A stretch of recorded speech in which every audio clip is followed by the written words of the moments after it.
gradual menopause is natural menopause. Now, that makes absolutely no sense. There is nothing natural about it. The word natural induces you to think that you needn't give it any attention at all.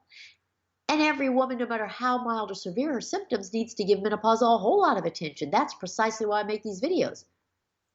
And natural is not something that happens when we aren't supposed to be living long enough to have menopause anyway. I told you it's not natural. It's totally unnatural. No other animal has it. They think that if they have, women who think that if they have no symptoms or if they can tough it out, that everything will be just fine. And that is misleading. They aren't even aware of the diseases that can happen as a consequence of menopause. So I hate the term natural menopause. There is nothing natural about it. You're supposed to be dead. You're not supposed to have menopause. You're not supposed to outlive your ovaries. And yet you're outliving your ovaries and living the second half of your life without something that you were supposed to have. Okay, this medical term for the sudden menopause is surgical menopause, which of course is only one of the three ways that you can have sudden menopause. I taught you just a little while ago that you can have sudden menopause from surgery, chemotherapy, or radiation therapy. So calling sudden menopause surgical therapy isn't giving you the whole picture. You see, I'm a real stickler for accuracy, and I don't like it when words don't mean what they imply. So using the terms gradual and sudden menopause conveys the true meanings of these processes. And I don't like it when there's a term that misleads you. And so just use the words gradual and sudden menopause, and you won't get anything confused, and you won't confuse other people, and you won't have to worry about things that confuse everybody. The goal is to make sure that you're understood and that you understand and that you know what to expect. And the problem is when you use the real terms or the medical terms, natural and surgical menopause, it just doesn't it doesn't do justice to what you need to be thinking about. You need to be thinking about gradual or sudden. And I think just by using the terms gradual and sudden, I mean, don't you already, before I even explain them to you, didn't you get a feel? Wasn't it self-explanatory? Didn't you know already what the differences would be? And didn't you also get a vibe, an inkling of which one might be easier and which one might be more difficult? You see, that's the kind of thing I think makes sense. When a term really, really depicts what it's about, that's when it makes sense. And that's why I like the terms gradual and sudden menopause. I spend a lot of time doing consultations with women who have sudden menopause.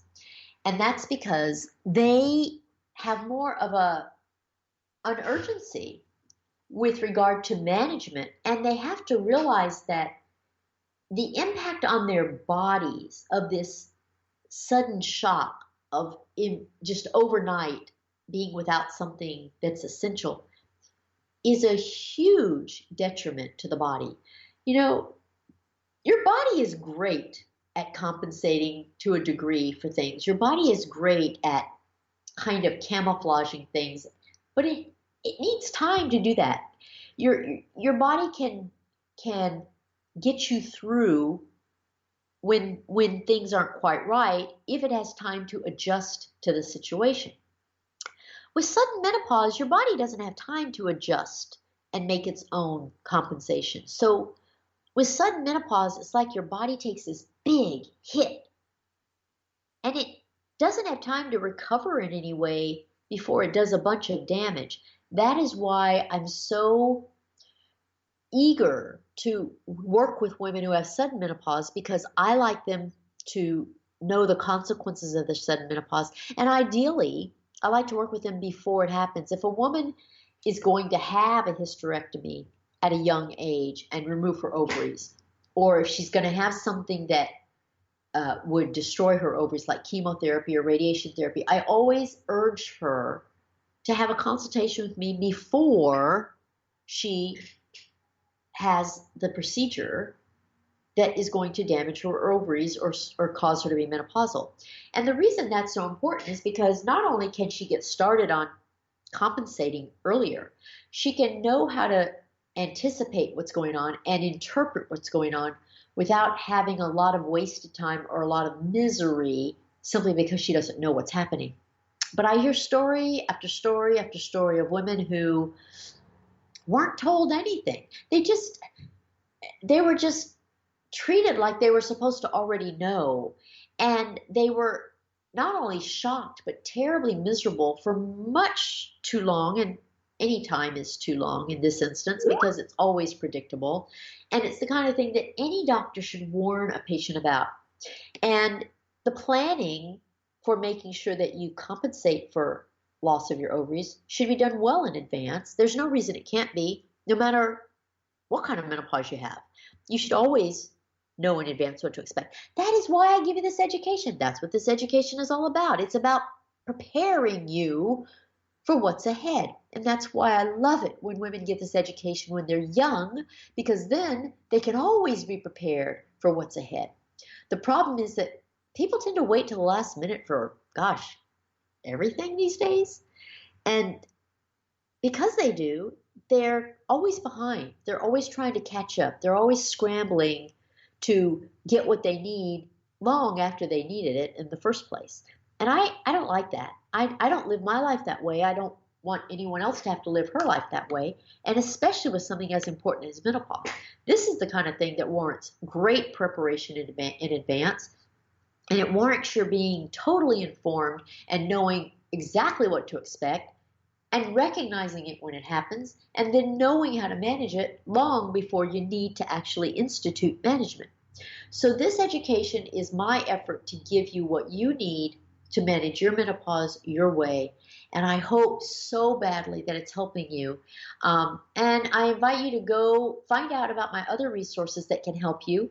And depending on how you learn, I think I have an educational resource for everyone. I try to provide everything for every woman, regardless of her timeline, her budget, or her learning style.